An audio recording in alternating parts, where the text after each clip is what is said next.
Magandang araw po mga giliw naming tagapakinig. Marinig ninyo ang kasaysayan ng babaeng bagamat umahon sa putikan, ay naging biktima naman ng mga taong walang puso. Siya ay si Connie.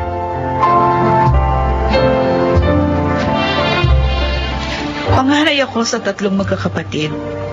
At dahil maagang pumanaw si Itay, ako na ang naging katuwang ni Inay upang kami ay mabuhay. Dahilan, kaya high school lang ang aking natapos. Hanggang sa napasok ako sa maling hanap buhay. Hoy, Connie! Bakit mo tumalay ka? Dapat happy ka ngayon dahil marami na naman tayong customer. Malaki na naman nakikitain natin. Naiinis na kasi ako sa ganito kong buhay, Ethel. Lagi na lang hinahawakan, hinahalikan ng iba't ibang lalaki. Naikakama nila sa tamang presyo. Pakiramdam ko, napakadumi ko na. At nagsisenti na naman pala ang kaibigan ko. Connie, wala naman tayong magagawa eh. Sa trabaho ito tayo kumikita ng malaki. Nabibili natin ang mga gusto natin. Nakakatulong tayo sa pamilya natin. Ayoko na. Pagod na ako. Gusto ko na umalis sa ganitong klase ng trabaho. Pwede naman yun eh. Kaya lang, paano ang nanay at mga kapatid mo? Si Tina, tapos na naman yun ng caregiving. Makakatulong na yun para sa pangangailangan namin. Basta, talagang aalis na ako dito.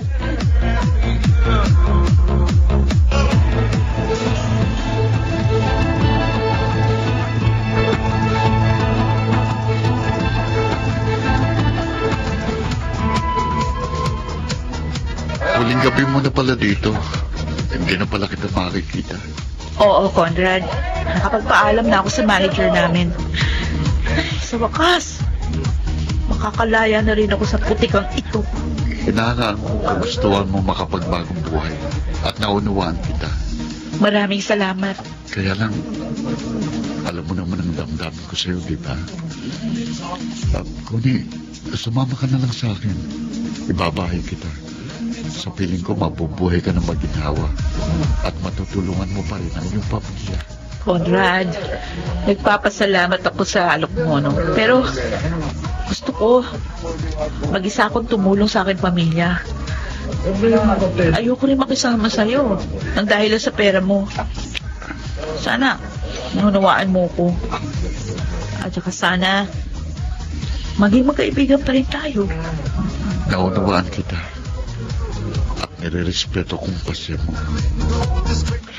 Oo, para magandang nakuha mong pwesto ng snack house, anak ka. Unang araw mo pa lang, malaki na agad ang iyong benta. Oo nga po, Inay. Gumana yung promo na naisip ko. Oo anong balak mo ngayon? Di tutuloy ko po yung promo hanggang matapos yung first week. Para lalong marami ang mawiwiling bumili at kumain dito. Kung ano man na maaari naming itulong ng mga kapatid mo, handa kami anak ha. Narito lang kami. Salamat po, Inay. Nagpapasalamat din ako ng malaki sa Diyos.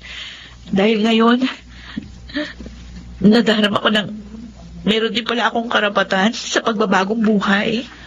Lahat ng nagkamali, binibigyan niya ng pagkakataong magbago, anak. Pero sana, maging matatag ka. Dahil malupit at mapanghatol ang ating lipunan. Tatandaan ko po yan, Inay. Magpapakatatag ako at hindi susuko sa mga pagsubok.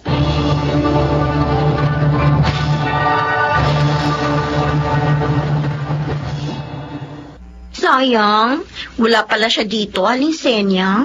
Ay, maghapon na kasi ang bukas ng snack house niya, Ethel. Nadagdagan na yung mga tinda niya eh. Buti kaya pa niya asikasuhin mag-isa yun. Kumuha na siya ng 2 kasama doon. Papaano si Tina, may trabaho na. Si Junior naman pumapasok. Kaya hindi siya matulungan. Wow! Ang galing naman talaga ng kaibigan ko. Ano kaya kung gawin ko na rin yung ginawa niya. Ay, maganda yun, Ethel. Magbagong buhay ka na rin. Huwag mo nang hintayin na magkasakit ka pa.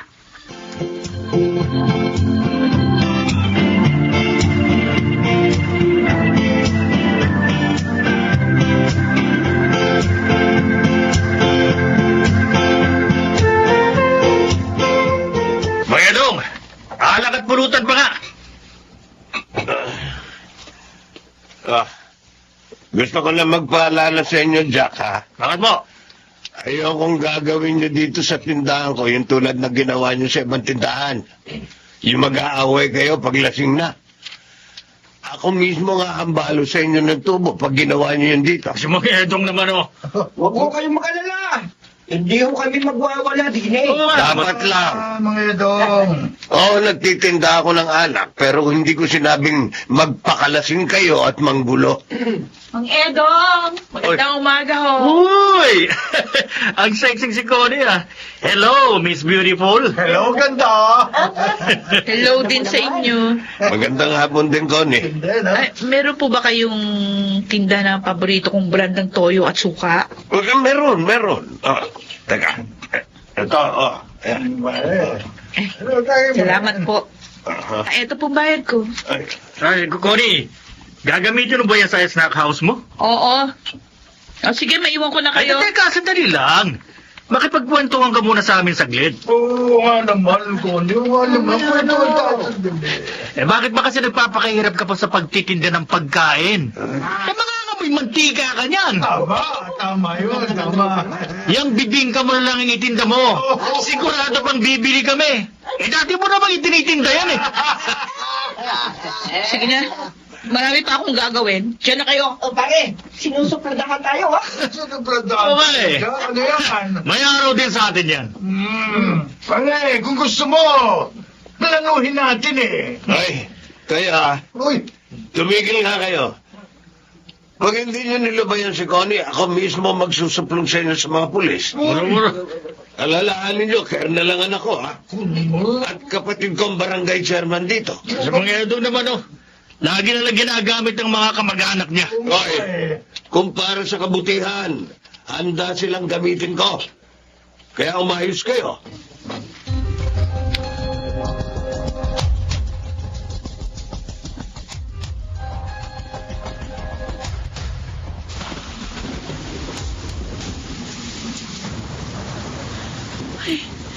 Ginabi na ako sa pagsasara ng snack house. Nag-inventaryo pa kasi ako eh. Tuloy, inabot ako ng ulan. Eh, dito pa naman sa amin, tamad nang magbiyahe yung mga tricycle driver kapag malakas ang ulan. Kaya, Uy! Ganda! Siya? Ano ba? Musta? Ginulat mo naman ako. Ang tagal mo naman. Eh, kanina pa kita inihintay. Ano? Bakit? Wala naman akong alam na magkikita tayo ngayon na. Eh, kaso, gusto kitang makakasama ngayon. Sus, alis na ako. Lasing ka eh. Susublatan mo naman. Eh, mabayaran naman kita eh. Tigilan mo ako! Nagbagong buhay na ako, no? Bagong buhay? Mga tulad mong hostess, hindi pwedeng magbagong buhay. Tatakbo na yung trabaho ninyo. Tama na! Pwede ba umalis ka na? Iwan mo ako? Iwan kita. Pagkatapos gagawin ko sa'yo. Iwan mo ang braso ko kung hindi sisigaw ako! Sigaw ka! Kapag ginawa mo yun, itatara ko tong dala kong patalim sa'yo. Kalala mo na mo! May patalim ka! Oo! Kaya pagbigyan mo na lang ako para mabuhay ka pa!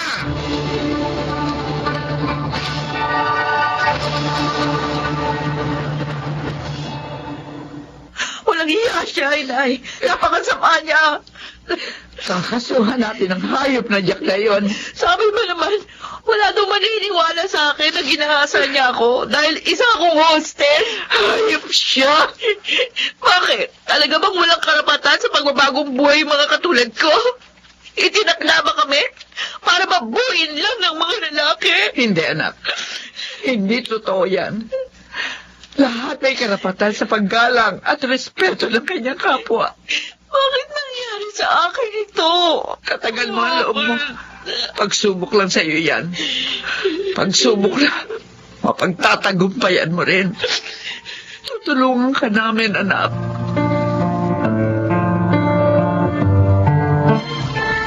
Sanyang, kumusta na si Connie? Ayun, nalulungkot pa rin. Walang gana magtrabaho. Nakadagdig sa lungkot na nararamdaman niya ang hindi pagkahuli sa hayop na si Jack. Walang hiya talaga ang taong yun. Sinaway ko na sila nung nasa tindahan ko at nagiinuman. O hindi pa rin nakinig. Napakasama niya. Bumamon na nga ang anak ko mula sa putikat. Uli pa niya sinusumsum. Huwag ka mag-alala. Tutulong ako para magkaroon ng katarungan ang nangyari kay Connie. Kung kailangan tumistigo, titistigo rin ako. Maraming salamat sa iyo, Edong. Ang totoo, hanga ako sa iyong anak. Isinakripisyo niya ang kanyang sarili para makatulong sa iyo. Kaya ngayon na nagbabagong buhay na siya, dapat siyang tulungan. Hindi dapat lapastanganin.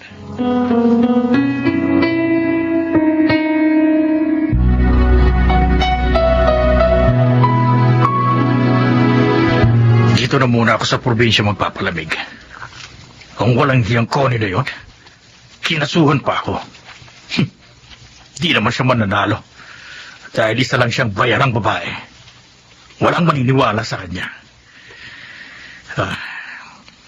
Kapag malamig na sa paghahanap sa akin ng mga pulis, babalik ako sa lugar namin. At mananagot ka sa akin. Mga pulis! Huwag kang gigilos! Pinarakit ka namin sa salang panggagasa. Hindi! Hindi ako sasama sa inyo! Lalaman ako!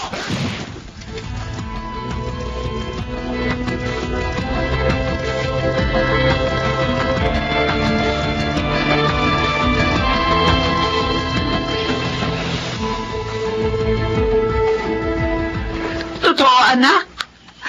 Papasok ka na sa snack house mo? Opo, inay. Total, nakasampa na yung kaso ko laban kay Jack. Tsaka bahala na po ang Diyos at yung mga pulis doon. O sige na po, magtatrabaho na ako. Oy, tama ang gagawin mo, Connie. Oy, Edong, narito ka pala. Bukas ang pintuan nyo, kaya tumuloy na ako. May maganda kasi akong balita sa inyo. Lalo na dito kay Connie. Po? Bakit po? Ano po yun, Mang Edong? Nadakip na si Jack. Ha? Talaga ho? Oo, kanina lang. Itinawag sa akin ng anak ko. Ay, buti naman. Salamat po, Diyos ko. Yun nga lang. Hindi na siya makapagdurusa sa bilangguan. Bakit? Nanlaban siya, nandarakpin na siya. Kaya napatay. Masaya pa rin po ako, Mang Edong, dahil nagkaroon na ng hustisya yung kalapastangan ng ginawa niya sa akin.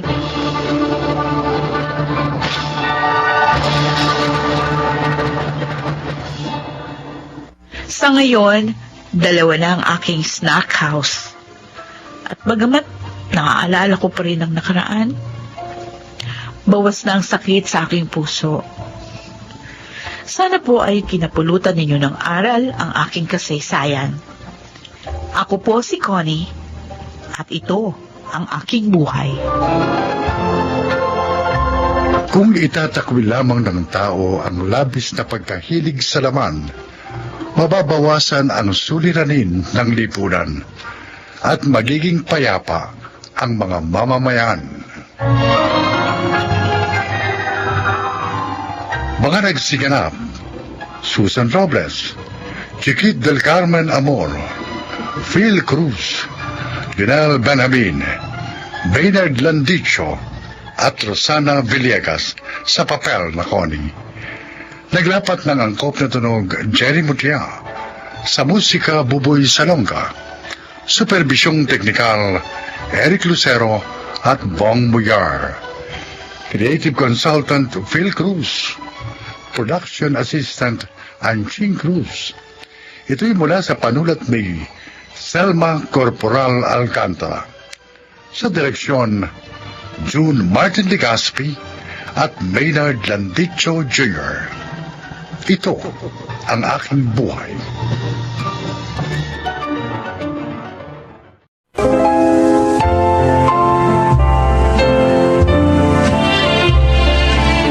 Magandang araw po sa inyo mga kaibigan.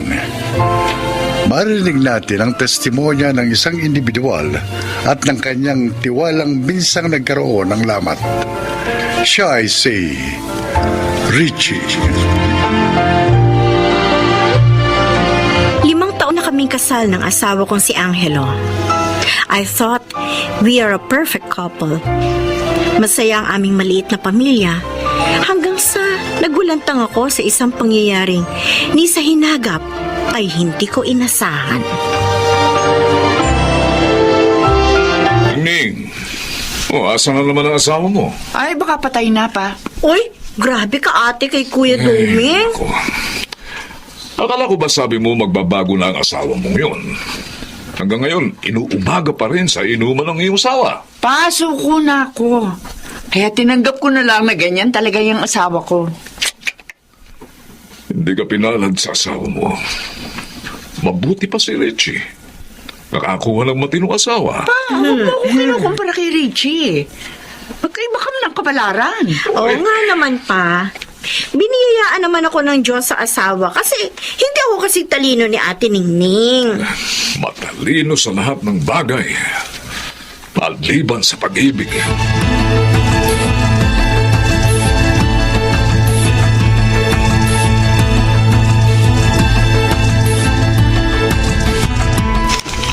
Pasalubong! Ay, salamat, mahal. Pasensya ka na, ha? Dapat kagabi pa ako nakauwi, kaya lang marami pa kaming inayos sa site. Okay lang. Nag-asawa pa ako ng engineer kung hindi ko mauunawaan ang nature ng trabaho, di ba? Kaya wala na akong hahanapin pa sa iyo eh. Ikaw na ang pinakamaunawang asawa sa buong mundo. At ikaw naman ang pinakamatinong mister sa buong mundo. Ay, siya nga pala. Si Kuya Doming, nadaanan ko kanina sa kabilang barangay. Mukhang lasing na naman eh. May bago pa ba? Araw-araw naman yung lasing eh. Buti na lang maayos ang trabaho ni Ate Ningning. Kung hindi, saan sila pupulutin? Pinababayaan naman na ni Ate Ningning eh. Kasi lalo lang siyang mangungonsum eh. Buti pa ako. Mabait ang asawa ko. Wala pang bisyo. Guwapo pa.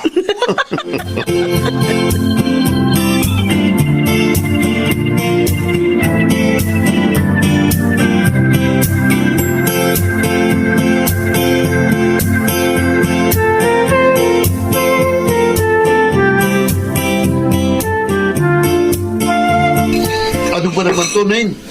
Ito lang ang almusal. Ay, nako, kung gusto mo kumain ng ayos, magluto ka. Pambihira naman, oh. Wala ka ng trabaho dyan. Tapos pati pagkain mo, ako pa magluluto. Hindi lang naman akong kakain, ah. Pati ang mga anak natin. Pinakain ko ng mga anak natin. Kontratuhin mo ko, ah. Parang hindi na akong padre de pamilya rito. Ay, bakit? Umaasta ka ba na padre de pamilya? Ha? Eh, kung umasta ka para kang binata, umiinom ka hanggang gusto mo. Umuuwi ka kung anong araw mo gusto. Oh, yan ba padre de pamilya? Wala ka na bang ibang linya, ha? Yan na lang ba laging sasabihin mo sa akin? Hoy, huwag mo ako tinataasan ng boses kung ayaw mo hambalusin kita ng walas tambo. Aga-aga, ha? Huwag mo akong binubwiset. Dahil kung pwede lamang kita isala kita eh. Para mapakinabangan man lang kita. Wala kang kwenta.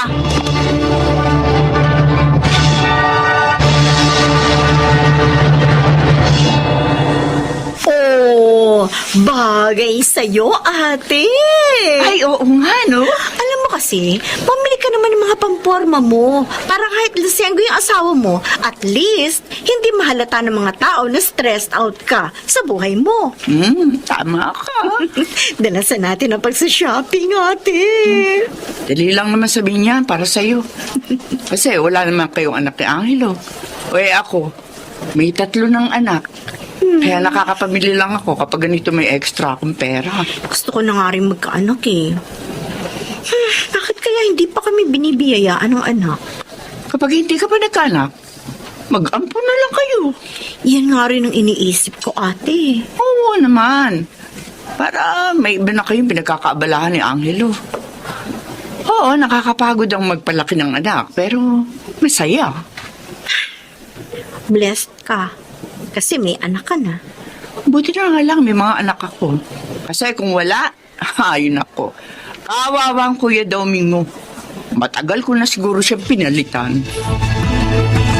Wala si Angelo, ha, Richie? Oo, pa. May pinagagawa kasing kalsada sa kabilang bayan, kaya kailangan niya raw i-supervise. Ganun ba? Richie!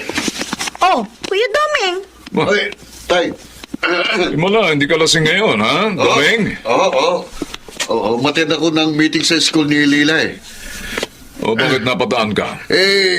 Itatanong ko lang sana kay Richie kung nasaan si Angelo. Oh, bakit, Kuya? Sabi kasi nung tatay ng kaklase ng anak ko, nakita raw niya si Angelo nung isang araw sa resort. Nagbanding daw kasi silang mag-anak. Resort? Bakit naman pupunta sa resort si Angelo, Kuya? Nasa trabaho yon. Kaya nga sabi ko na malikmata lang siya, lalo pa't sabi may kasama raw ng babae. Ano?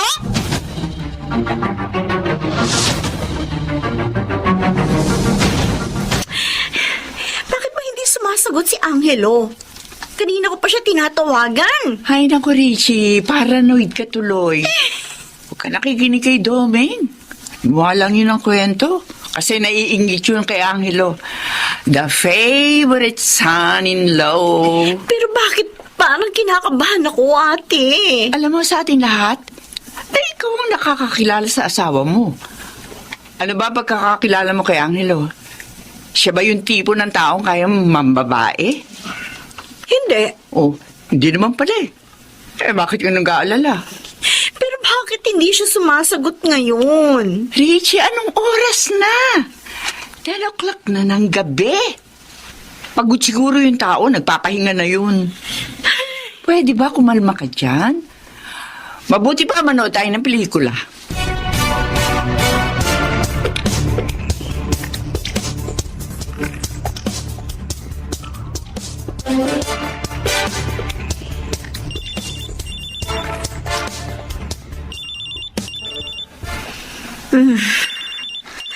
Ay, sino ba to? Hello? Ako nga. Bakit? Sino ka? Nasa? Ospital? Nasa ospital ang asawa ko? Bakit?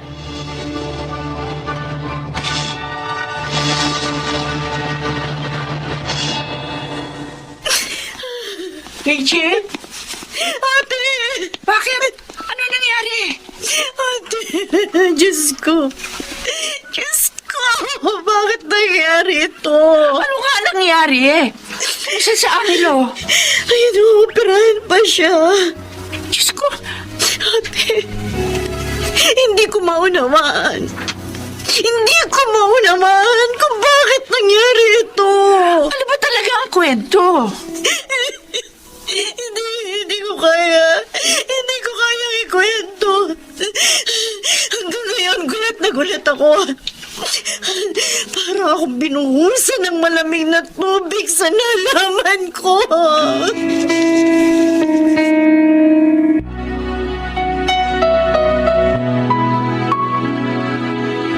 Ganito nalaman ko sa barkada kong pulis. Oh. Nahuli raw si Angelo ng mister nung kalaguyo niya. Ha?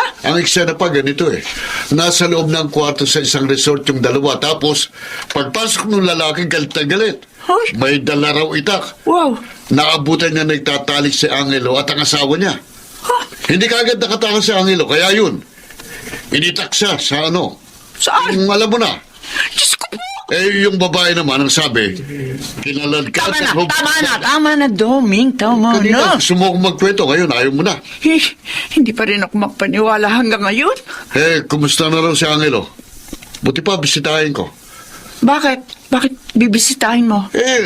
Mabigyan ko man lang ng moral support. Kaya ako mahihiya yun Ako kailangan niya makakausap ngayon kasi akong lalaki. Sa tingin ko, kailangan niya na makakausap ngayon. Ano naman ang sasabihin mo sa kanya, Aber? Na humingi siya ng tawad kay Richie. May katinuan din pala utak mo, no? Lasenggo lang ako pero itong sinasabi ko sa iyo, Ningning kahit kailan.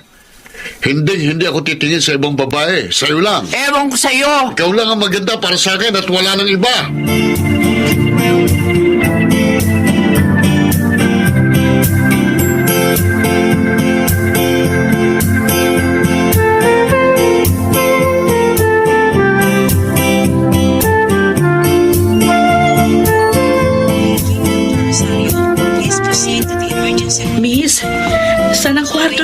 Angelo? Angelo Berdin? Bakit? Ikaw ba? Ikaw ba ang kabit ng asawa ko? Richie, Alam mo ang pangalan ko? patawarin mo ako. Patawarin mo kami ni... Huwag mo akong hahawakan. Akong may kasalanan ng lahat. Mabuti alam mo. Patawarin mo sana si Angelo. At sino ka para humingi ng tawad para sa asawa ko, ha? Hindi ko alam na hahantong sa ganito ang lahat. Huwag ka mag-alala. Bukas, iyo na siya. Ha? Anong ibig mo sabihin? Ipapaubaya ko na siya sa'yo.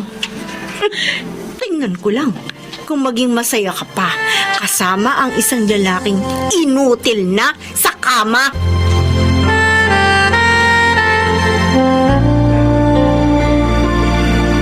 Richie, Hanggang ngayon, hindi pa rin ako makapaniwala sa mga nalaman ko. Dami kong tanong sa isip. Pero wala akong mahanap na sagot.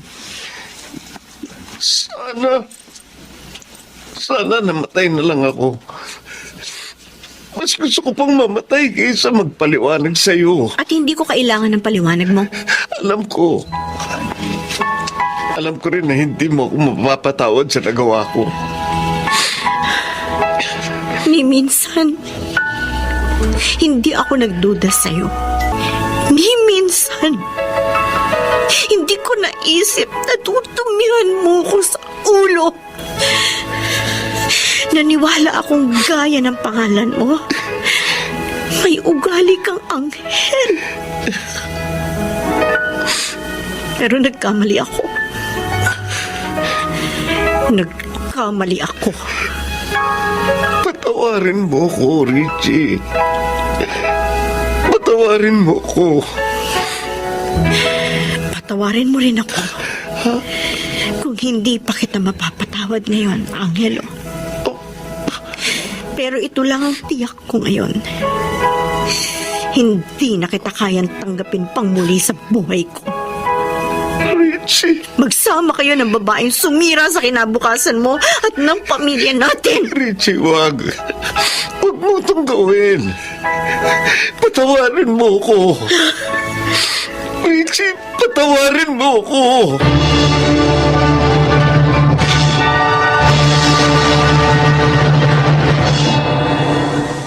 Hanggang ngayon, kumikirot pa rin ang sugat na iniwan ni Angelo sa akin.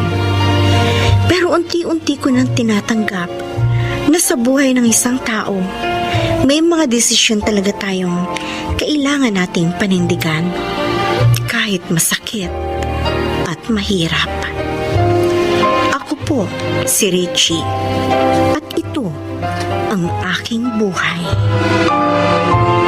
Sa bawat desisyon natin, kailangan nating paghandaan ang kahihinatnan nito na maaaring makabuti o makasama sa atin. Mga nagsiganap, Junel Banamin, Susan Robles, June Martin Legaspi, Rosana Villegas, Phil Cruz, at Chiquit del Carmen Amor sa papel na Richie. Naglapat ng angkop na tunog Jerry Muntiang, sa musika Buboy Salonga. Supervisyong teknikal Bong Muyar at Eric Lucero. Creative Consultant Phil Cruz. Production Assistant Anching Cruz. Ito'y mula sa panulat ni Rita Labanon. Sa direksyon Salvador M. Reales.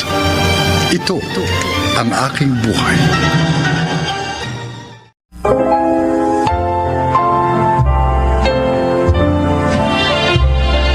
Magandang araw po mga kaibigan.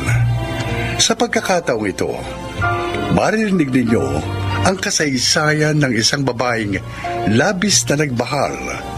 Siya ay si Camille.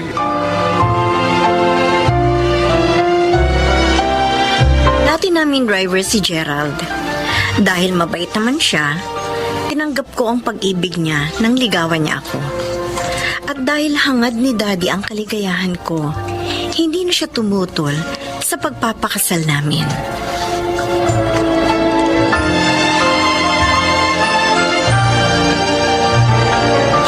Camille, pupunta nga pala si Andy rito mamaya. Mag-iinuman kami. Uli? Oh, bakit ayaw mo ba? Kasi madalas na kayong mag-inuman dito. O, ano naman ang gusto mo? Sa labas kami mag-inuman, ganon? Okay lang sa akin yun. Sige, dito na lang kayo uminom. Eh, papayag ka rin pala eh. May paangal-angal ka pa. Manang Pilar, magluto kayo ng pulutan namin ng kaibigan ko, ha? Opo. Oo. O sige, alis na ako. Diyan na kayo, ha? Hindi malang niya ako hinalikan. Nagbago ka na talaga, Gerald. Camille, bakit bigla kang nalungkot? Manang Pilar, Dahil kay Gerald? nagbago na siya. Siguro, nagsasawa na siya sa akin.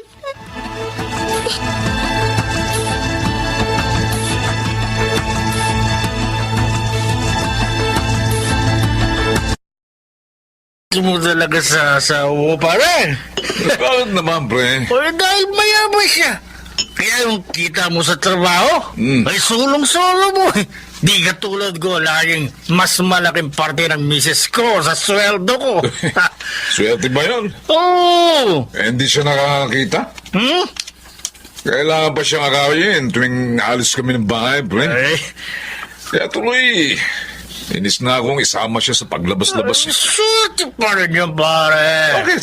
Dahil kahit magloko ka, o hindi niya malalaman.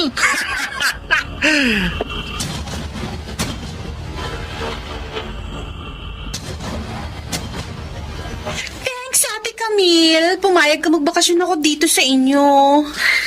Gusto ko rin naman kasi makasama ka, Renzi.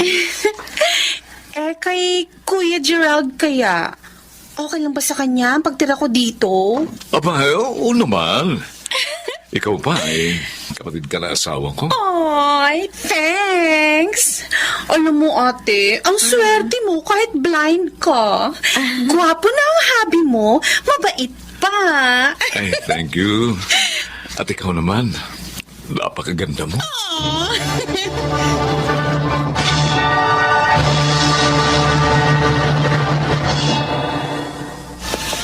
Maaga ka na namang umuwi, Gerald. Magiinuman ba kayo ngayon ng barkada mo?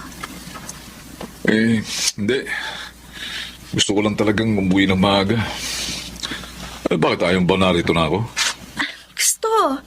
Masaya ako at panatag. Ngayon pala. Dahil narito ka na. Salamat. Nasaan nga pala si Renzi? Nasa garden. May itatanong sana kasi ko sa kanya eh. Papuntahan ko muna siya, ha? Camille? Camille? Manang, Nakangiti ka. kasi po, ilang beses nang maagang umuwi ang asawa ko. Mukhang nagbabago na po siya. Dinidinig na yata ng Diyos ang prayers ko. Huwag ka magagalit, ha? Pero tingin ko, iba ang dahilan ng pag-uwi niya ng maaga. Po? Ano naman pong maaaring maging dahilan?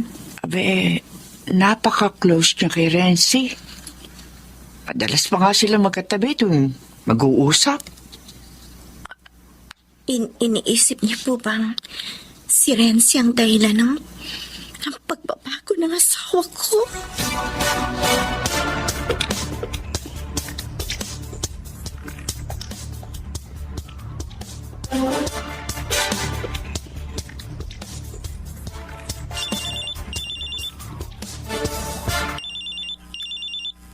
Ay, ang cellphone ko may patawag. Si Sir Doming, bakit kaya? Masagot na. Hello po, sir? Kumusta dyan, Pilar? Kumusta ang anak ko? Po? Hindi ka makasagot. Binibigyan pa rin ba ng problema ni Gerald ang aking anak? Nagbubuhatan ba ng kamay si Camille? Hindi naman ho, Sir Domeng. Maaga na rin ho siya umuwi ng bahay ngayon. Mabuti naman.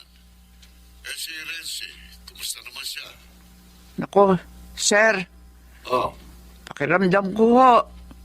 Magkakaproblema ng malaki rito dahil ho sa kanya. Bakit mo ko ilabangan sa labas nitong fast food, Renzi?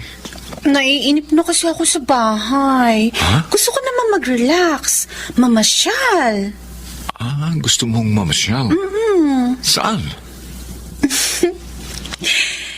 Kahit saan mo ko gustong dalhin, sasama ako. Kahit sa langit. Yun! Yun talaga ang gusto kong puntahan. Alam ko kasing pag nasa bahay, hindi mo ako magdadala sa langit. Renzi? Kaya, inabangan na lang kita dito sa labas.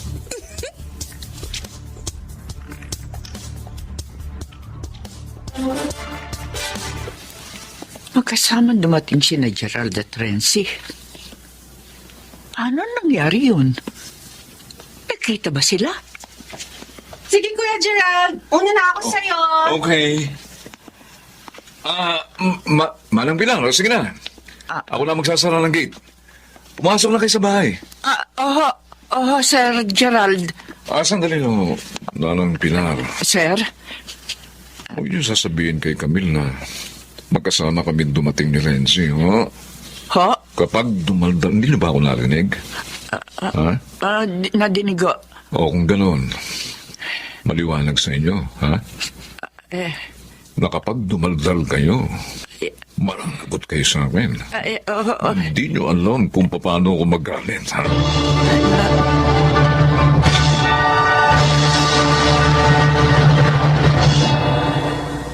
Ayos pala itong si Renzi Gerald. Game kahit sa inuman. Talagang game sa lahat ng bagay itong halik ko, ha? Of course. Hindi tulad ni Ate Camille. Ay, paano naman magiging game yun? Hindi naman nakakakita. Ay, Andy. Oh. Alam mo, sa totoo lang, ha? Ano? Gusto ko lang hiwalayan si Camille, eh. Ha? Ang gusto ko, kami na lang nitong si Renzi magsama. Talaga, honey. Ay, no. Magagalit kay Renzi ang ate niya. Pati na rin yung daddy nila. Ay, hindi ko kapatid si Camille. Ampon lang nila ako. Ano? Ampon nila ako dahil nga bulag si Camille. Para lang hindi malungkot si Camille. Kaso, ayoko sa kanya. Eh, kailangan mo pa rin magkunwari, Renzi. Sige nga, hindi ka magkakaroon ng mana niyan. Oh, di ba? Kaya nga bait-baitan ako sa kanya, di ba? Ay, ayos lang pala, Renzi. Kahit agawin mo si Gerald kay Camille. Dahil hindi naman kayo magkapatid. Correct! At isa pa, ha? Hindi naman niya nakikita, ha?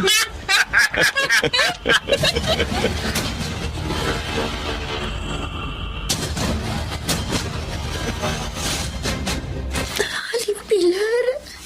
Huwag ka sana magalit, Camila. Matagal na ako sa pamilya niyo. Kaya ganito na lang ang malasakit ko sa iyo. Kaya nga kahit binantaan ako ni Gerald, hindi ko matiis na ilihim sa iyo ang totoo. Pinagtatak silang kanila.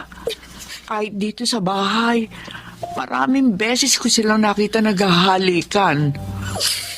Diyos ko. Bakit nila ginawa ito sa akin? Dahil ba bulag ako? Walang kwentang asawa si Gerald. At si Renzi naman, isa siyang ahas. Kinupkup na nga ninyo. Nagawa ka pang saktan?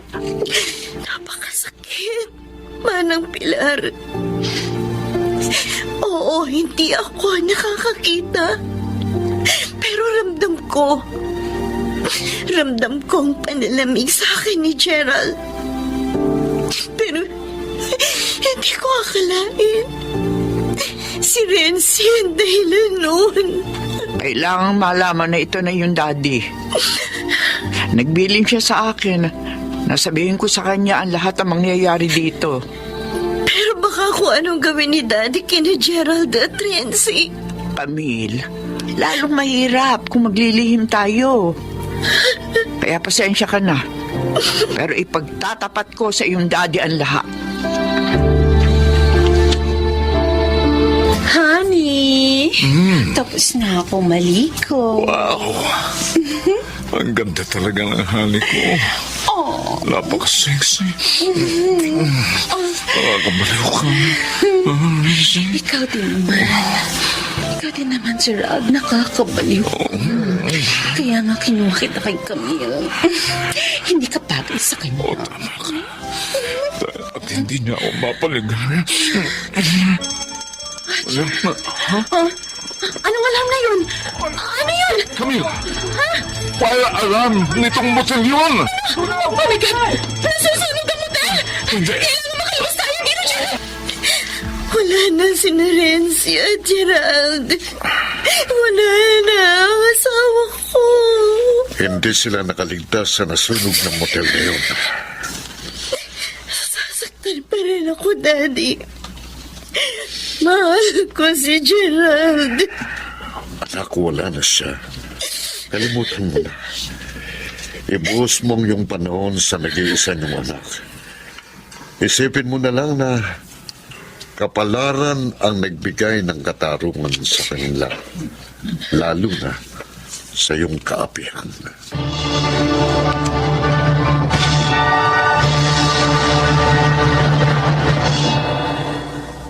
Maraming taon na ang lumipas mula nang pumanaw si Gerald. Masakit man ang ginawa niya sa akin. Isang alaala naman ang ibinigay ng Diyos sa akin sa pamamagitan niya. Ang aming anak na dalaga na ngayon at siya kong gabay sa aking katandaan. Ako po si Camille at ito ang aking buhay. Kung lagi sanang aalalahanin ng tao na may dakilang lumikha na sa atin ay nagbabantay, sana ay wala nang maaapi at mang-aapi. Mga nagsiganap: Jenaline de la Cruz, June Martin Legaspi, Phil Cruz, Susan Robles, Maynard Landicho Jr. at Chiquit del Carmen Amor sa papel na Camille. Naglapat ng angkop na tunog Jerry Mutia, sa musika Buboy Salonga, supervisyong teknikal Eric Lucero at Bong Muyar, creative consultant Phil Cruz, production assistant Anching Cruz. Ito'y mula sa panulat ni Stelma Corporal Alcantara at sa direksyon Salvador M. Royales. Ito ang aking buhay.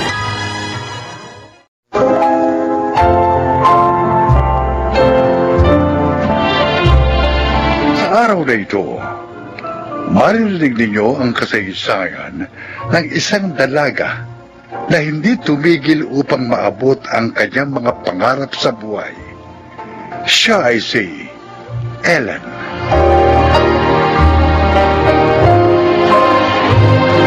Wala na akong ama. Sabi ni Inay, sanggol pa lang ako nang pumanaw si Itay. Kaya hindi ko na siya kinagisnan. Dahil doon, kaya naging mahirap ang buhay namin. Tanggap ko naman yon. Ngunit nang dumating ako sa kolehiyo, ay nagbago ang lahat. Ano po? Hindi na ako makakapagpatuloy ng pag-aaral, Nay. Ellen, anak, pasensya ka na. Pansamantala lang naman yung paghinto mo.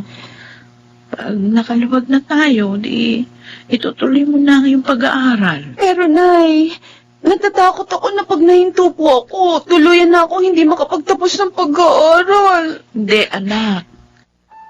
Pag-iipon lang tayo.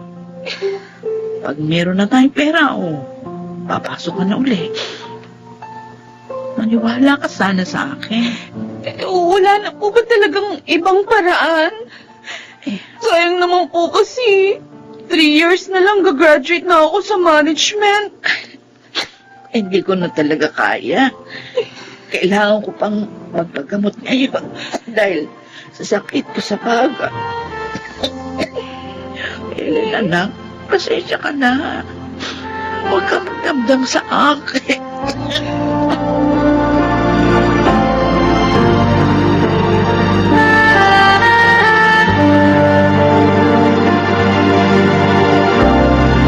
Kaya naman pala ang lungkot mo. Alam mo namang gusto ko talaga makatapos ng kolehiyo, Karen. Kaso wala eh. Hindi na talaga kaya ni inay. Tapos nakasakit pa siya ngayon. May naisip ako. Ha? Ano kaya kung mag-apply ka sa fast food? Sa ganun, makaipon ka. Ganun din yun.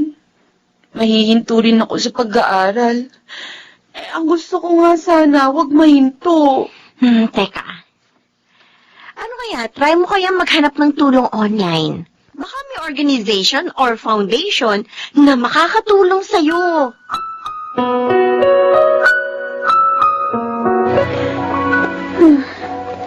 Saan kaya ako dito makakahanap ng organization o kaya foundation na tumutulong sa mga estudyanteng kaya ko? Marami na rin ako mga nabuksang online site, Facebook account ng mga samahan, pero ibang tulong naman ang binibigay nila. Hindi applicable sa akin. Ay, ano bang gagawin ko? Saan ako maghahanap ng makakatulong sa akin? May nag-message sa akin, nag-friend request. Daddy Rom? Matanda na. Pero, mukhang mayaman. I-confirm ko kaya ang friend request niya. At nakipag-chat ako. Tama. Wala namang masama kung gagawin ko yun eh. Baka siya makatulong sa akin.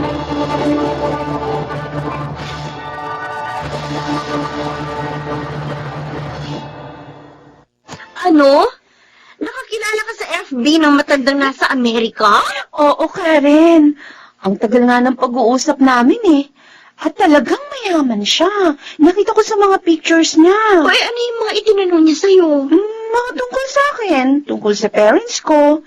Uy, alam mo, mukhang mabait siya. Sabi nga niya, tutulungan daw niya ako sa problema ko. At sabi niya, tawagin ko na lang siyang Daddy Rom. Naku, Ellen, parang nakakatakot yung pinasok mo ah. Bakit naman? Hindi mo kilalang taong yun. Eh baka kung anong hingi niya sa'yo.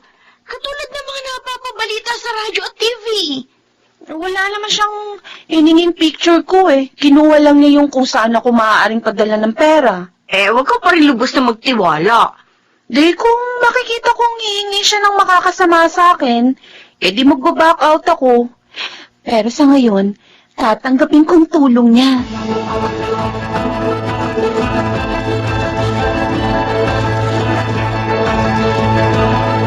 Ay, kumain pa po kayo. Masarap ang ulam na dala mo, anak, ha? Galing ba ito kina Karen? Meron bang may birthday sa kanila? Ay, hindi po ito galing kina Karen. Ha? Binili ko po ito galing sa pera ko. Ano? Abay, mahal ang pagkain ito. Paano ka nagkaroon ng pera? Pinadalan po ako ng pera ni Daddy Rom. Yung nakilala ko sa Facebook. Ha? Nakipagkilala ka sa Facebook? Opo. Naku, anak. Delikado yung ginawa mo.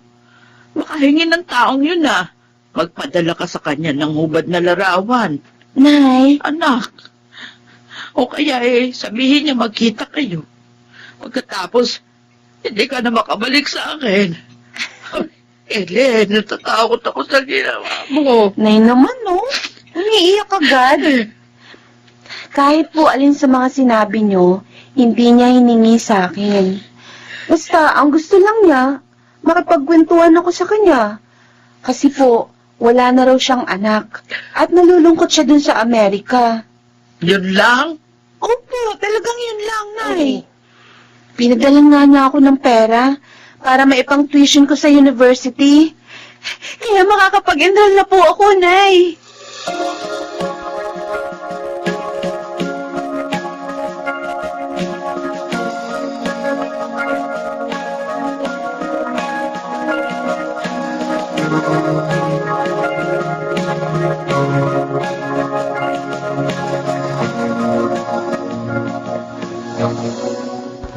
Sige na naman, Karen.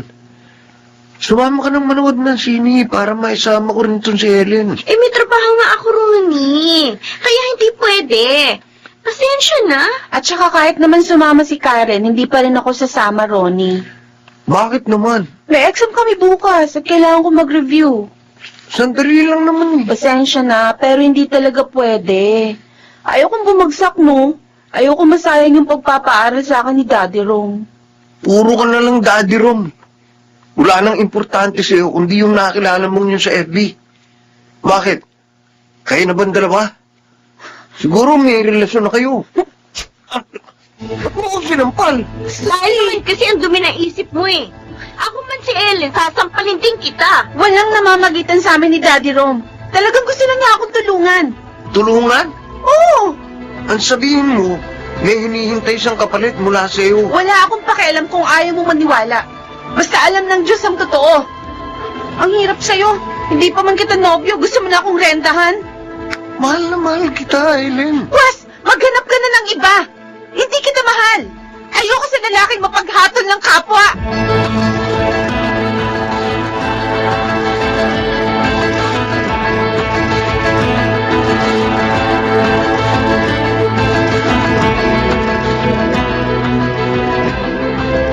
Ellen, ang ganda. At ang laki ng bahay na ito. Talaga ba? Dito na tayo titira, anak. Opo, Nay. Yun po ang sabi ni Daddy Rom. Wala na daw pong tumatao dito sa bahay niya eh. Kaya tayo na lang daw ho. At saka, siya rin daw po ang bahala sa panggastos natin kada buwan.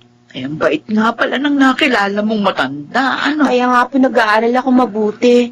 Ayoko po masayang ang pagtulong niya sa atin. Anak, alam mo ba, naisip ko, magtayo tayo ng tindahan dito. Para naman kahit paano meron tayong kita. Eh, total, wala namang tindahan sa lugar na ito. Opo, maganda yun, Nay. Sige po, sasabihin ko po kay Daddy Rom. Sana'y pumayag siya. Para naman, hindi tayo laging nakaasa sa kanya.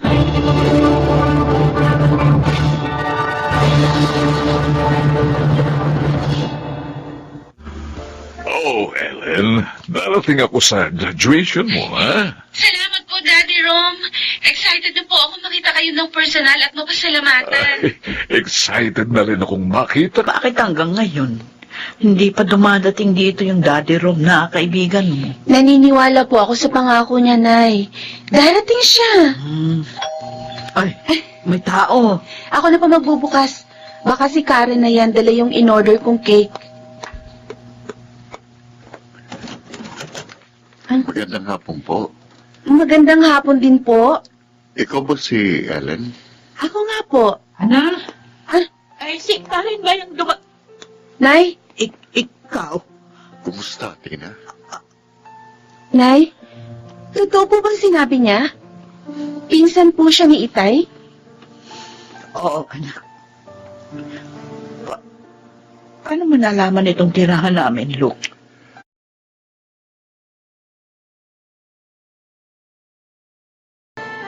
Ibig mong sabihin, siya ang Daddy Rom na nakilala ng anak ko?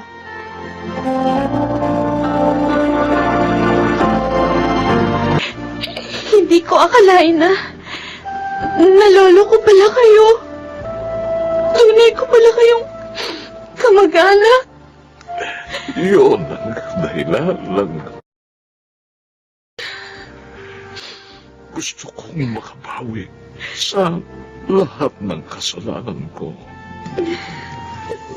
Lalo na sa iyo, Tina. Sir, kaman. Hindi kay gustong iwan ng aking anak. Ayaw niya yun. Pinlano kong isama siya sa Amerika upang magkalayo kayo. At maipakasal ko siya sa anak ng kaibigan ko na naroon. At nagtagumpay naman ako dahil sumama siya sa akin sa pag-aakalang bakasyon lang ang lahat. Pero isang mapait na tagumpay ang nangyari. Dahil noon pumanaw sa isang sakula si Alfred. At yun ang nalaman ko kay Luke. Dahil sa pangyayaring yun,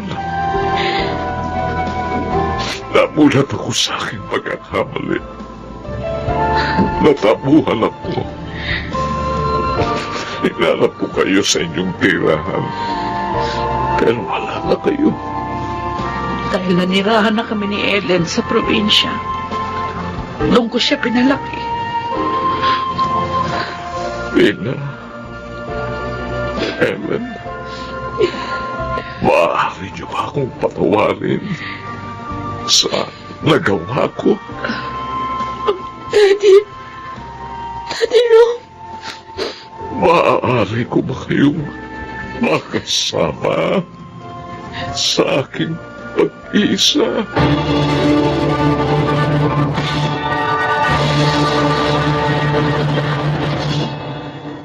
Pinatawad namin ni Inay si Daddy Roman at ngayon nga ay kasama na namin siyang namumuhay ng masaya. Ako po si Ellen at ito ang aking buhay.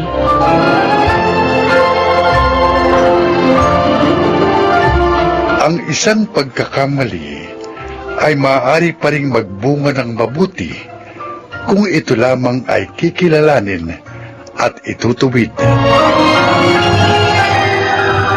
Mga nagsiganap: Rosana Villegas, Chiquit del Carmen Amor, Jonel Benamin, June Ligaspi, Phil Cruz, at Jenaline de la Cruz sa papel na Ellen. Naglapat ng angkop na tunog Jerry Mutiang. Sa musika Buboy Salonga. Supervisyong teknikal Eric Lucero at Bong Villar. Creative Consultant Phil Cruz. Production Assistant Anching Cruz. Ito'y mula sa panulat ni Selma Corporal Alcantara. Sa direksyon June Martin de Gaspi at Maynard Landicho Jr. Ito ang aking buhay.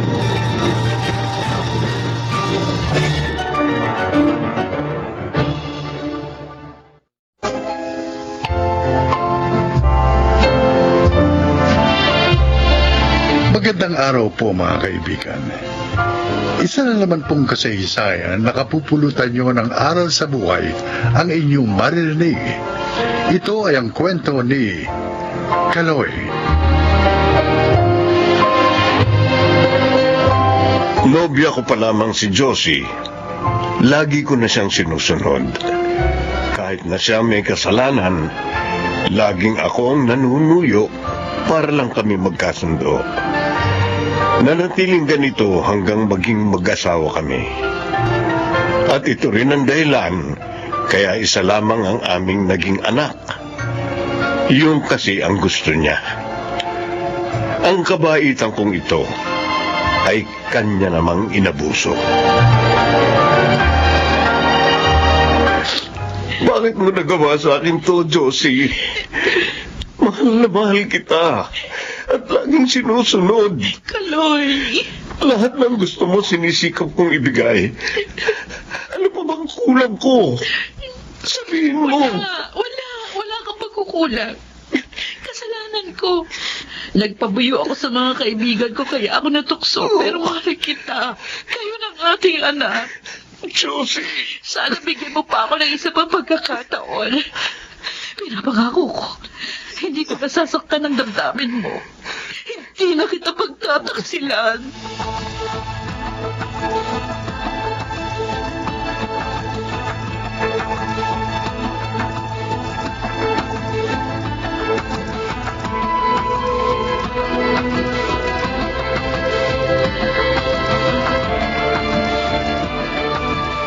Ano po, Inay? Pinatawad ni Kaloy ang walang yung babaeng yun?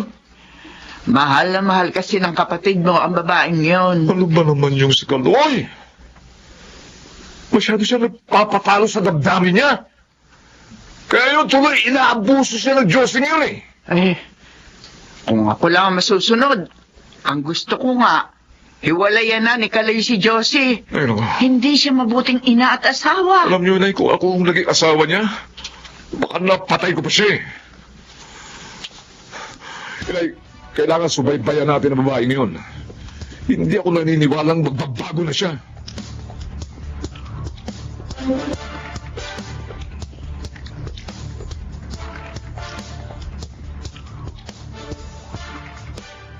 Ay, ang sweet naman ni Greg.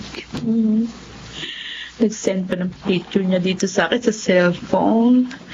Kitang-kita ko ang kanyang kagwapuhan. Ang gwapo-gwapo niya. Nay, nakaluto na po ako. Ano ba naman, Ani? Ba't ka ba nang gugulat? Nakakainis ka eh. Sorry po kung nagulat ko kayo. Gusto ko lang naman pong malaman ninyo na nakaluto na po ako. Pwede na po tayong kumain. O sige na, kumain ka na. Total, di naman uuwi yung tatay mo ngayon. Mamaya na lang ako kakain. Sige na, iwan mo na ako. Opo. Hindi alam ni Inay. Nakita ko kanina yung picture ng lalaking ka-text niya. Sino kaya yun? Tsaka, bakit ang saya ni Inay? Naka-text siya. Niloloko na naman ba ni Inay si Itay?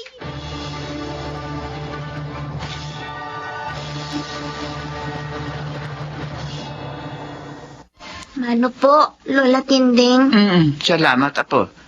Oo, mukhang pagod na pagod ka. Kakatapos ko lang po kasi maglaban ng mga damit namin, Lola. Ha? Bakit? Nasaan na magaling mong ina? Pag-alis po ni Itay kaninang umaga, umalis na rin siya. Kanina pa umaga? Opo. Ako nga rin po naglinis itong bahay eh. Ayos din naman yan nanay mo, no? Pinagtrabaho ka rito habang siya naglalakwatsa. Saan siya nagpunta? Ewan ko po, hindi ko po alam. Pero sabi niya, huwag ko raw sasabihin kay Itay na umalis siya. Naku, Diyos ko. Mukhang may ginagawa na naman kalukuhan niyang nanay mo. Madalas nga po, may ka-text siya. Talagang, ang babaeng yun, oo. Daig pa, makating gabi. Kawawa naman si Itay, Lola.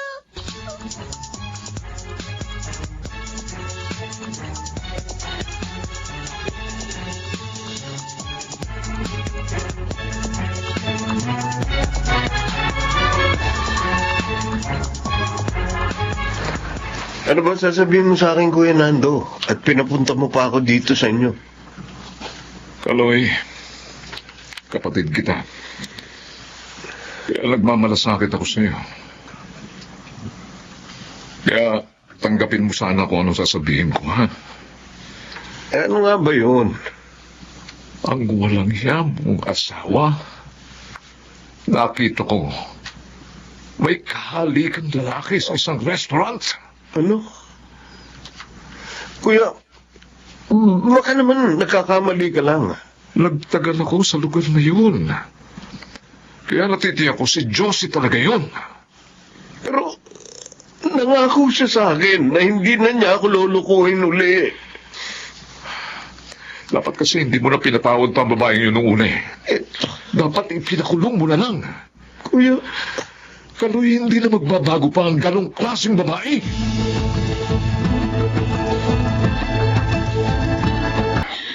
Naku, babaliw ka talaga, Josie. Hindi ka nakakasawa. Baka mamaya sinasabi mo lang yan dahil kasama mo ko. Pero kapag sawa ka na, itatapon mo na lang ako parang basahan dyan. Hindi ko gagawin yun sa'yo. Ako pa, baliw na baliw ako sa'yo. Ay, teka. Hoy, sandali, gabi na eh. Bakit? Kailangan ko na umuwi. Mag-check out na tayo dito sa motel. Bakit ka ba nagmamadali? Baka kasi dumating yung asawa ko, makahanap tayo. Iiwan mo na kasi yung lalaking yun. Hindi ka naman niya mapaligaya sa kami. Kasama nila tayo. Ano? Saan naman tayo pupunta? Ito muna tayo sa probinsya. Sabi amin, habang nagpapalamig. Pagkalipas ng ilang buwan, saka tayo babalik dito sa Manila. Gusto ko isama ang anak ko. Kunin mo na lang siya pag nakabalik na tayo rito.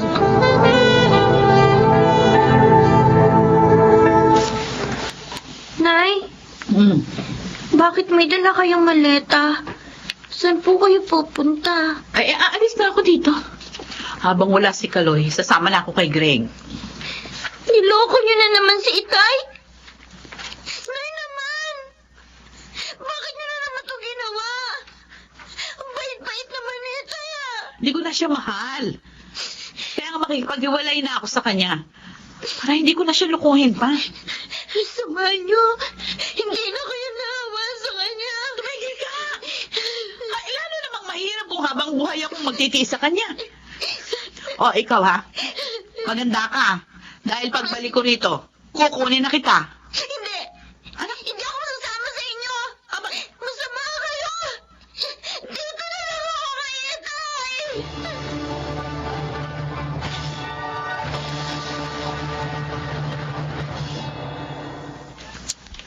Ay, Nay.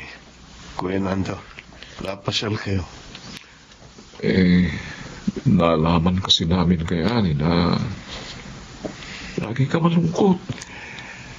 Lagi ka walang ganang kumain. Anak, kalimutan mo na ang babaeng yun. Hindi siya karapat-dapat sa iyong pagmamahal.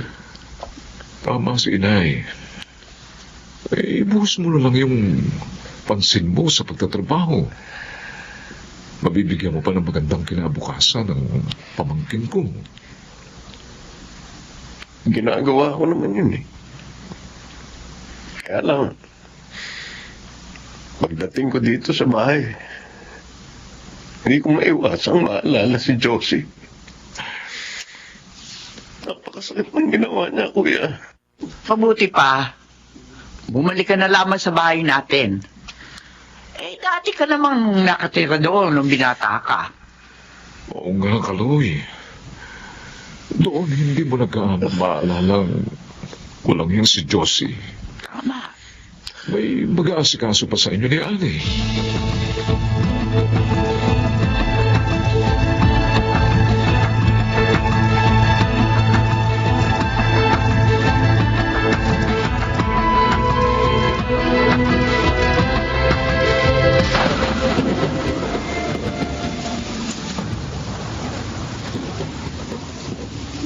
Greg, lumikas na tayo.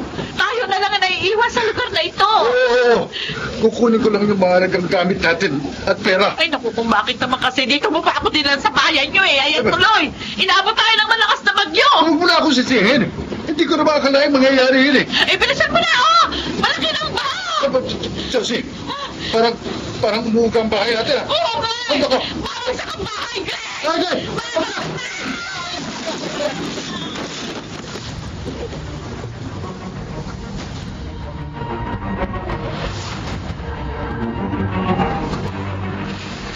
Nay, alis na ako.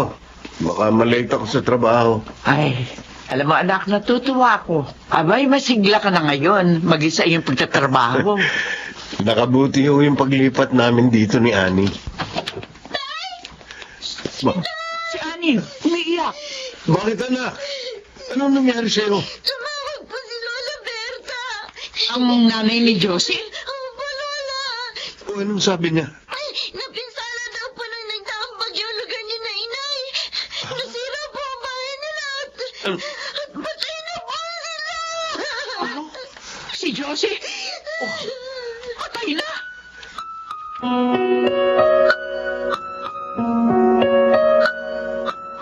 Josie, asawa ko. Sa kabila ng ginawa mo, nasasaktan pa rin ako sa sinapit mo. Wala na po si inay. Itay. Kung hindi siya umalis, kung hindi siya sumama sa Greg na yon, marahil buhay pa siya ngayon. Paano na po kayo ako ngayon? Mag-isa na lang po ako. Anak, hindi ka nag-iisa. Naririto ako. Hindi kita pababayaan. Sabi po ni inay, hindi raw po kayo tunay kong ama. Kasi dalawang buwan na raw siya buntis. Napakasal po kayo. At alam niyo raw po yun. Ipinagtapat niya pala sa iyo yun. Anak, totoo yun. Nabuntis siya nang matukso siya sa isang nakainuman niya. Pero sa kabila nung nalaman mo, hindi ka sumama sa kanya. Dahil mahal ko po kayo. Oh, At masama po si Inay. Niloko niya po kayo. salamat sa pagmamahal mo, anak. Kayo lang po ang tatay ko. At mamahalin ko po kayo habang buhay. Anak ko.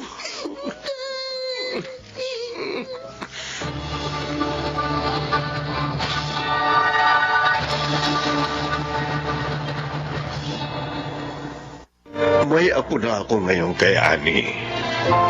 Sila ng kanyang asawa ang aking kapisan. Nanatiling lihim sa lahat ang tunay niyang pagkatao. At yun ay hindi ko pinagsisisihan. Ako si Kaloy. At ito ang aking buhay.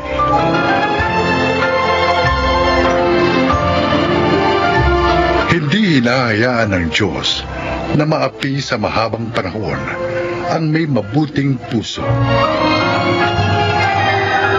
Mga nagsiganap, Rosana Villegas, Susan Robles, Jun Legaspi, Chiquit del Carmen Amor, at Lionel Benamin sa papel na Kaloy.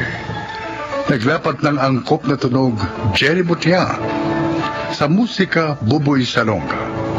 Supervisyong teknikal nila Eric Lucero at Bong Muyar.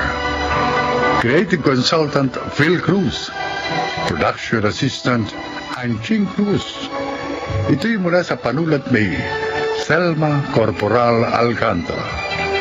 Sa direksyon nila June Martin Legaspi at Maynard Landicho Jr. Ito ang aking buhay.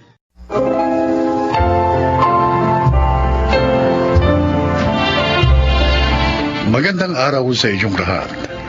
Marinig ninyo ang kasaysayan ng isang ama na pinakinabangan ang kanyang kahinahunan. Siya ay si Alberto. Pagiging mahinahon at matibay na pananalig sa Diyos. Ito ang masasabi kong dahilan kaya ako naging matagumpay sa buhay. Pakinggan po ninyo ang aking paglalahad. Alberto, hindi ko alam na darating ka ngayong birthday ko. Ate Andre, talagang hindi ko sinabi sa iyo para surprise. Ha? Ikaw na tao ka. Hanggang ngayon, napakahilig mo pa rin sa sorpresa. Oh, effective naman, hindi ba? O yan, masaya ka. Oo na. Alam na ba ng mga pamangkin ko ito? Ay, syempre hindi pa rin. Maya-maya pa lang nila malalaman. At may isa pa akong sorpresa sa inyo lahat. Oh, ano pa sorpresa? Nag-retire na ako sa serbisyo. Very good. Tama lamang nang mag-retire ka na sa serbisyo dahil nasa tamang edad ka na ng pagpapahinga. At saka, tapos na sa pag-aaral si Mirasol at Rembrandt. Wala ka nang aalalahanin pa. Oo nga. Pero magtatayo ako ng business. Para naman hindi manghina ang katawan ko.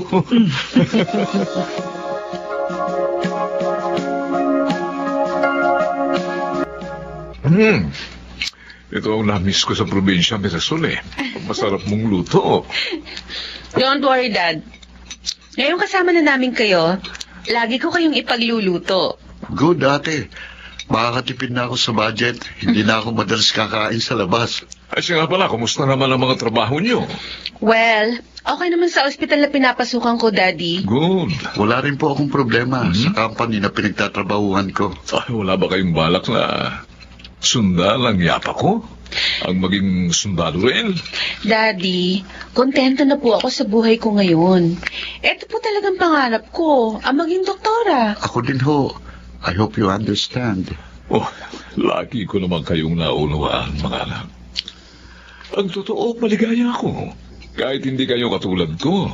Bahay, tagumpay naman kayo sa inyong mga propesyon, ha? Ikaw, Mirasol, bilang doktora.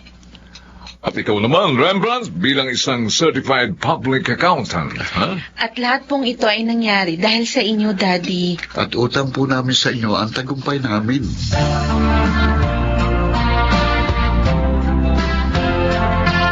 Ano? Gusto mong pakasal na tayo, Francis? Oo, Mirasol. 4 years na tayong steady. 2 years ka ng doktora, ako naman 6 years ng doktor. Kaya tingin ko naman, maaari na tayo magpamilya. Kasi... ano Bakit? May problema ba? Tatakot ako. Nag-aalala. Anong pinag-aalala mo? Alam mo, ang nakaraan ng pamilya namin, di ba? Kung inaalala mo na baka maulit sa atin ang nangyari sa magulang mo, huwag ka mag-isip ng ganyan. Iba-iba ang kapalaran ng mga tao. Kasi, Huwag mong hayaang maging hadlang sa ating kaligayahan. Ang inyong nakaraan. Francis. Magtiwala ka sa akin. At magtitiwala rin ako sa iyo. At higit, kapwa natin asahan ang tulong ng Diyos sa ating pagsasama.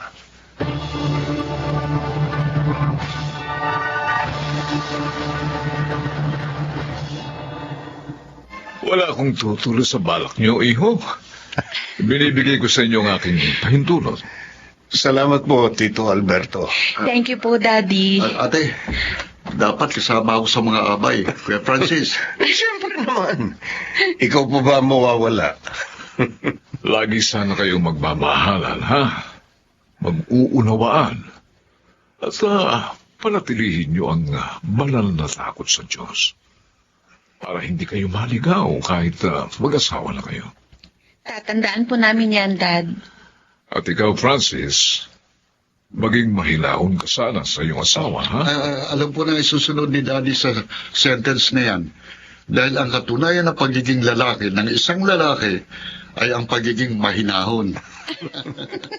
Naniniwala ako doon, Rembrandt. Kaya gagawin ko yun.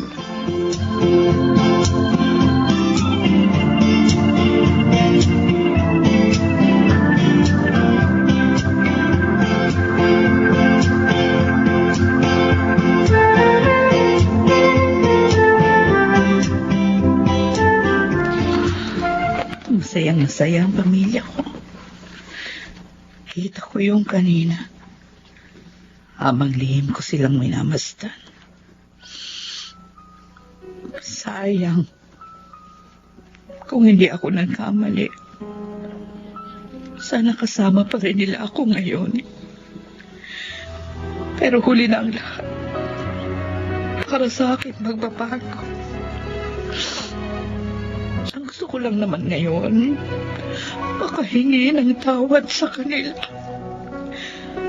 Lalo na kay Alberto.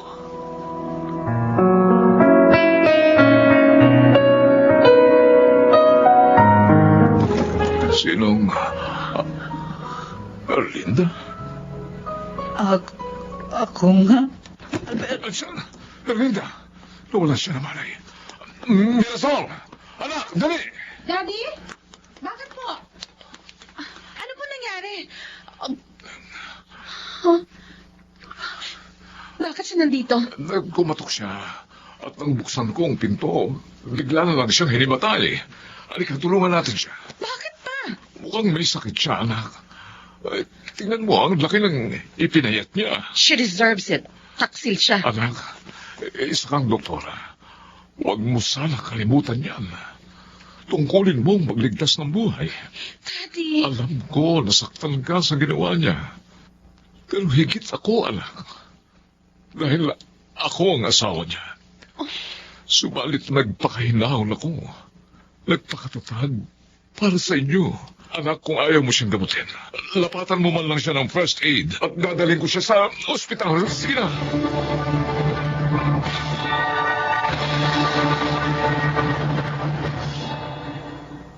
Kung hindi lang kay Daddy, hindi ko lalapatan ng pangunang lunas yung babaeng yun.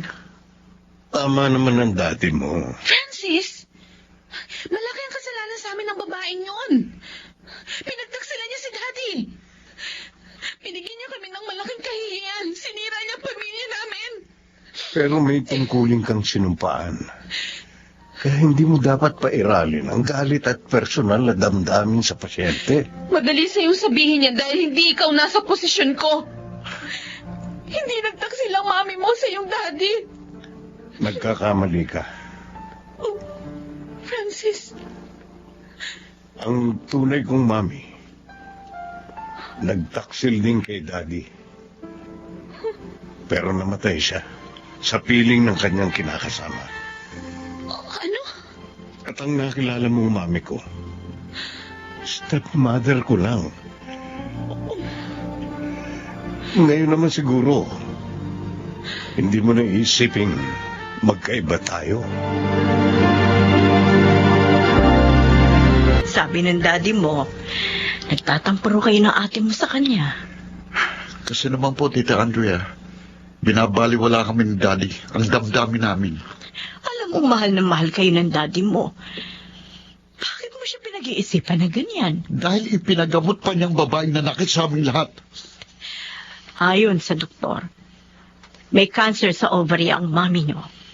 At may taning ng kanyang buhay. Hindi ba maaaring pasayahin niyo siya sa kaunting panahong natitira sa kanya? Wala siyang karapatang maging masaya. Masama siya. Kaya dapat lang na maghirap siya. Ang daddy ninyo, napatawad na siya. Sana ganun din ang gawin ninyo ng ate mo. Iho, higit na mapalad ang nagpapatawad. Dahil wala siyang nagawang pagkakasala. Tama si Tita Rembrandt. Mirasol, Ate, ano bang nangyayari sa inyo lahat? Bakit naging kakampi na kayo ng babae yun? Mapalad pa rin tayo. Dahil kahit nagloko si Mami, naging maganda pa rin ang kinabukasan natin. At yun ay dahil kay Daddy. Naging mahinahon siya. Hindi niya ginantihan si Mami. Kaya matagumpay tayo ngayon. At sa gagawin nating pagpapatawad, si Daddy ang higit nating mapapasaya. makadarang pa rin kayo ng kagaangan ng loob. Maniwala kayo.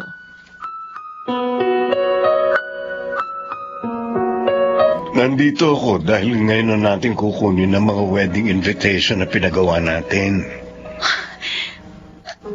Makakasalan mo pa ba ako? Mira, walang nagbabago sa damdamin ko. Kahit masama ang inasal ko. Nadala ka lang ng galit. Kaya hindi mo agad kami naunawaan.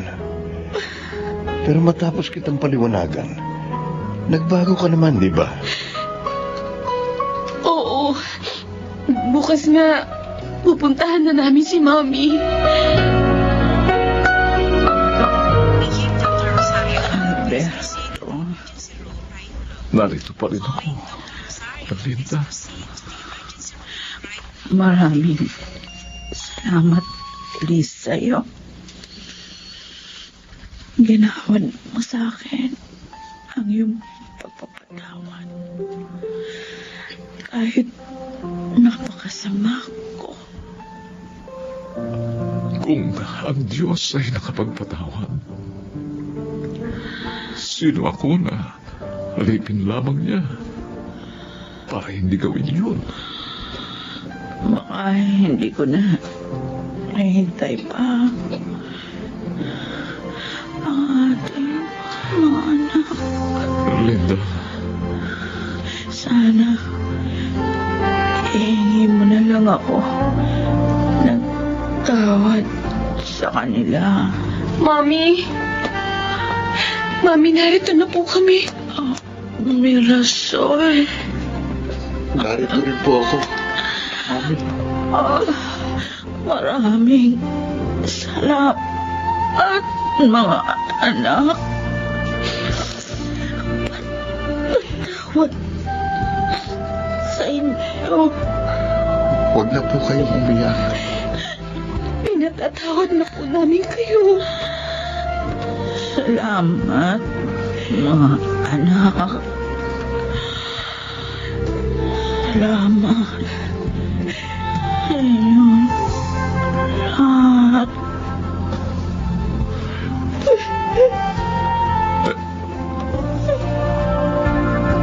Linda. Mami. Wala na si Mami Rembrandt. Wala lang babaeng minsan kong minahal. Ang babaeng nagbigay sa akin ng dalawang magagandang alaala.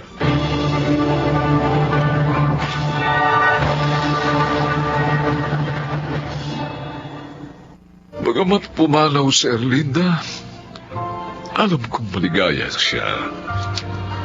Tulad din ang pagiging maligaya ko sa piling ng aming mga anak. Ako po si Alberto at ito ang aking buhay.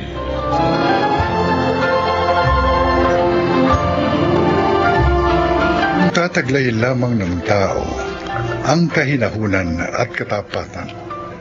Kanilang makakamit ang walang kapantay na kaligayahan.